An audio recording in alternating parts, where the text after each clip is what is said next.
Yes और no. Maldives वाले simple सी बात है, मालदीव्स ने ऐसा क्या किया? हालांकि ये सिलेबस का पार्ट नहीं है, तो जिनको फास्ट फॉरवर्ड करना है पहले कर लो, पर देश के हित के लिए ये चीज़ बोलना जरूरी है। एक्चुअली यूनाइटेड नेशन का एक ट्रीटी है कि हर कंट्री में इंडियन गवर्नमेंट के या इंडियन कंसर्न के 20 से 50 सोल्जर होने चाहिए इमिग्रेशन के प्रॉब्लम्स को सॉल्व करने के लिए। इंडिया के नियरली 20 to 50 सोल्जर्स मालदीव्स में तैनात है कि कभी भी अगर इंडियन रेसिडेंट को मालदीव में तकलीफ होती है तो 20 से 50 सोल्जर उसको इवैक्यूएट कर पाए।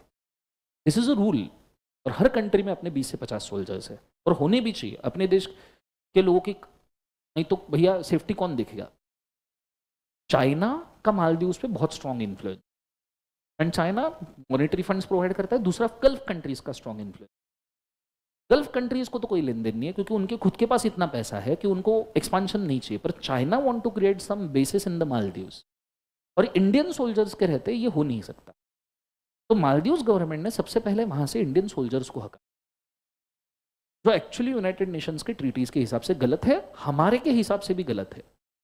जिस वजह से हमारे गवर्नमेंट ने उनके ऊपर कमेंट किया कि ये जो चल रहा है वो गलत है। अगर आप चाइना का बेस बनाने के लिए हमारे सोल्जर्स को हटा रहे हो तो we will not promote your country. हम हमारे लोग वहां क्यों भेजे? उनकी सेफ्टी डैमेज हो जाएगी। तो ये जब स्टेटमेंट हमारे गवर्नमेंट के फॉरेन अफेयर्स मिनिस्टर से गया तो उन्होंने वहां पे रोड शो किए, प्राइम मिनिस्टर मोदी जी के फोटोज जलाते हुए, इंडियन गवर्नमेंट को गालियां देते हुए रैली निकाली।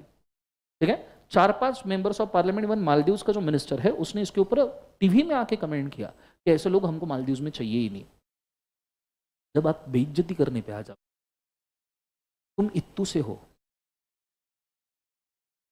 और वो भी ऐसे बटे हुए, तुम 140 करोड़ है, चिल्ला भी देना तो भी डूब जाओगे। हाँ सीरियसली, हालांकि मेरे पास दूसरा भी डायलॉग था डुबाने का, पर वो बेटर, वो हमने किसी और के लिए खासगी रखा है। समझ में आ रहा है सबको? हाँ है ना? तो सिंपल सी बात है कि नहीं, एक हद तक के ये समझ में आता है, अब सोल्जर्स को निकाल दो, चलो हम सोल्जर्स को वापस लेके, बेइज्जती नहीं करने की जरूरत। हमने कुछ बोला था? हमने बेइज्जती की थी? हम तो यहाँ गुणगान गा रहे थे मालदीव्स अच्छा है। हमने, आपने कभी आज तक सुना इंडिया के आधे सेलिब्रिटीज कोविड में मालदीव्स जाके बैठे थे?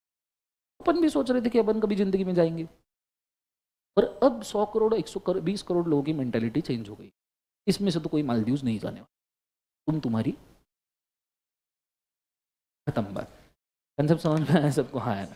तो ये चीज को याद रखना। नहीं, सीधी बात, नेशनलिटी इज नेशनलिटी। धर्म जात किसी भी चीज के परे, पहले देश, बात खत्म। किधर भी रहो दुनिया में, किधर भी रहो, तो पहले देश। देश के अगेंस्ट जा रहा है ना, वो चीज नहीं करनी चाहिए। तुम पॉलिटिक्स करो एक हद तक ठीक